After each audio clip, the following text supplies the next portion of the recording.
to begin with, the mental illness related to women was mainly associated with the female reproductive organs.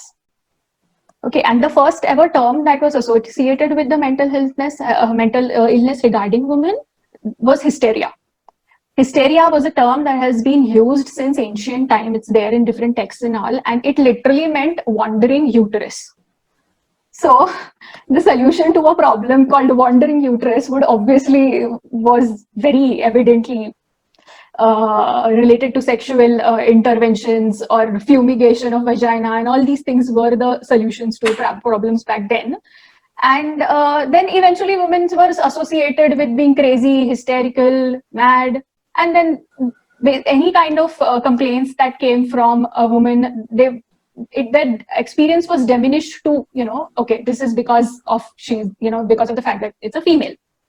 And then what happened was the illness, considering the illness was associated with the physiological reasons, the woman was considered to be weak and vulnerable, especially during the time of pregnancy or menopause or any reproductive organ related things. Now Freud came along. When Freud came along, he proposed finally that hysteria has got nothing to do with the physiology of the body. Men were equally susceptible to getting hysteria. He said that and then again he said that the hysteria was a product of some traumatic sexual experience, Freud being Freud. But he associated that problem with the upbringing that a person had, and more than the physiological issue, he attributed it to the socio-cultural issue or experiences of a person in their childhood or their adulthood. Yeah. So now we came to Freud. Now you have to remember that Freud was from the Victorian era. Okay, and the Victorian era, honestly speaking, very fascinating, but it was a little screwed up. I'm just saying it very bluntly. So then what happened is that in the late 1960s, I think, that's when the feminism movement sort of started taking place. So what happened, now we have to, when we come back to Freud, his area of expertise or his area of therapy is called psychoanalysis. Then what happened is that he started getting criticized for his theory overall, basically. And then there was a new movement called neo-psychoanalysis. Okay, so that's where there was a woman, a psychologist named Karen Horney, who was one of the pioneers of basically feminist therapy. And what her main point was, there was a term that Freud had used called penis envy. And that penis envy basically meant that women are jealous, they're envious of the fact that the males have a penis. Okay, so she countered this, saying that this is so sexist in nature, like this is so stupid, why would we be so jealous of it? And then she made up her own term called womb envy, which is what a man would be jealous of, that a woman can give birth and give new life and everything. So that's how the feminist movement started. And then I think everyone knows what feminism is. It's basically equality between men and women, considering all rights, from human rights, social rights, economic rights, etc., everything, right? So so that started, and that was basically the pillar. Like feminism was the pillar for feminist therapy. And there was also in that movement also a lot of therapists, a lot of psychologists were saying that a lot of psychotherapy research, the practice, even the training, it's all been historically conducted by men. So now if and then even if the women were majority of the clients, because again that mad woman thing that that label has been given, so a lot of women naturally started going for therapy and all of these people that were giving therapy were all these men, these white men. Okay, so they said that psychotherapy was androcentric, and that's where that movement started to make it a little more equal. And then that's where they started doing research based on the woman's, not just her reproductive system, like the hormones that play into different disorders, but then the different issues that women go in terms of her family context or social context. And that time also, if you remember, in the 1960s, 1970s, also there was, women could not vote in many countries. Women do not have a lot of rights that we do have right now. So a lot of work started in that. And so that's where feminist psychology came into playing. And that's where a huge chunk of work towards the mental health of women really started. And it really started realistically, not, based on assumptions and based on sexism and all these kinds of other notions. So so I wouldn't say that there's like a disorder that's only specific to women. Of course there are a few, but then that goes into like the sexual category and regarding the reproductive system and all.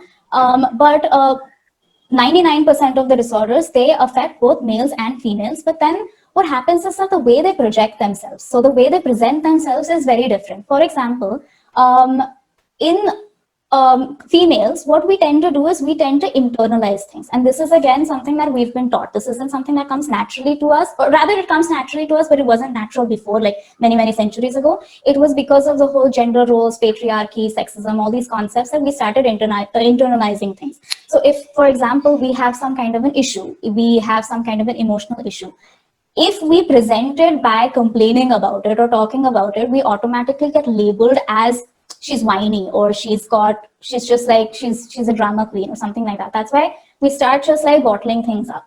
Whereas in men, what happens is that they present all these emotional issues, all these mental health issues in more of a external manner, which could be through substance abuse, it could be through aggression, any kind of basically externalizing behaviors.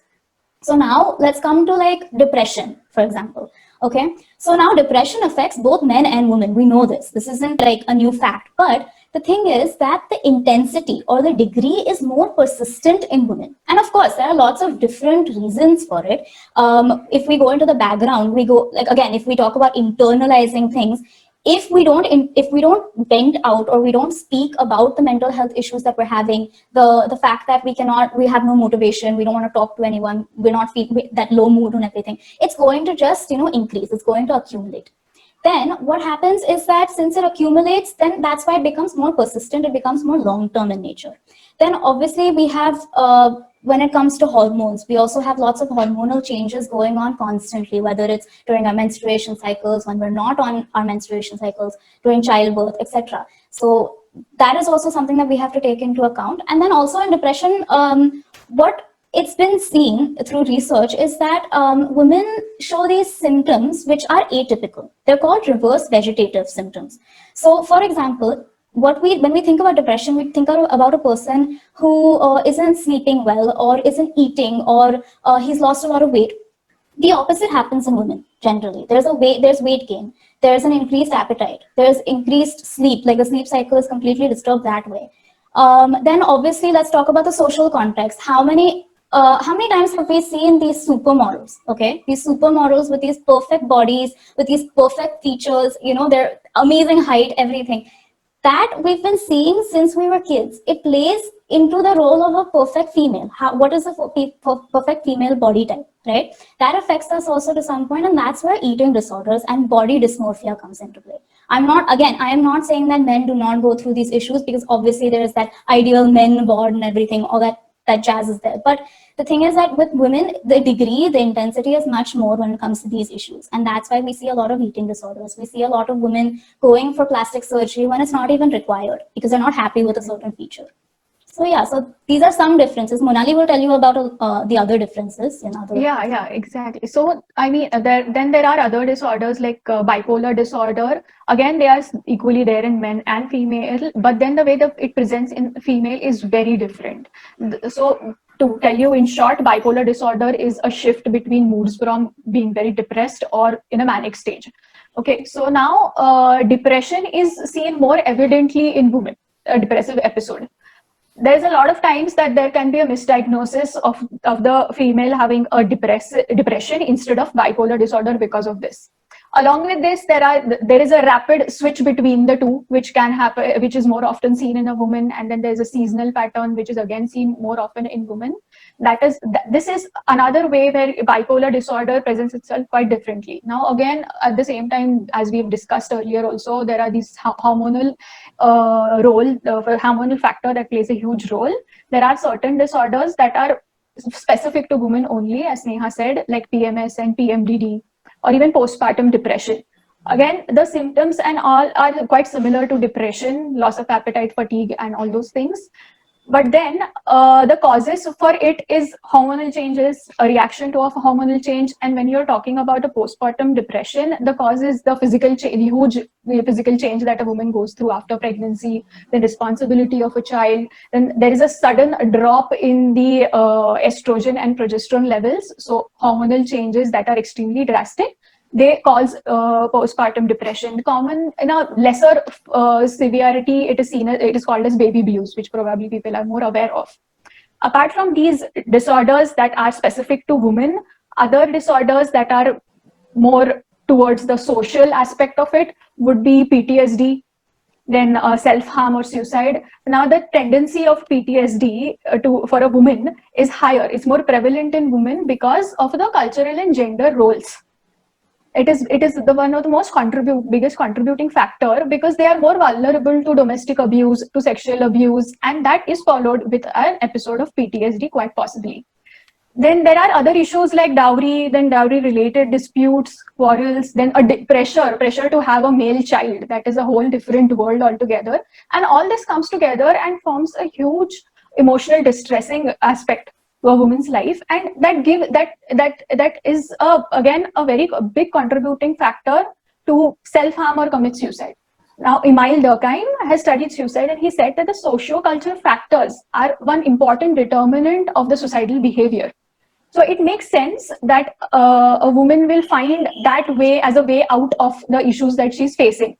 For example, a woman prefers to harm herself or even commit suicide instead of getting beaten up by a drunk husband that comes every night. So this is another way where it affects women in a quite different way.